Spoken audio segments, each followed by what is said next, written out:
சூரபத்மன் அதர்மம் வீழ்த்தும் அவதார பெருமானே வீரசக்தி தந்த வேலை கரந்தேந்தும் முருக வேளை சூரபத்மன் அதர்மம் வீழ்த்தும் அவதார பெருமானே அகங்கார சூரன் ஒளிந்தோடு போரில் சிவனோடு அம்சம் படை கருவி பாயும்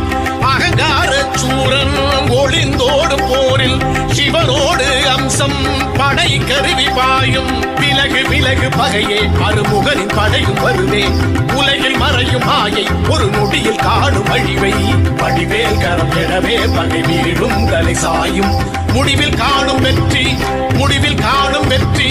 முடிவில் காணும் வெற்றி வீரபாகுணவ வீரர் படை தாங்கும் செந்தில் நாத தாரகனை கொன்று போரில் தலையை கொய்து வந்த வேளை வீரபாகுணவ வீரர் படை தாங்கும் செந்தில் நாத தாரகனை கொன்று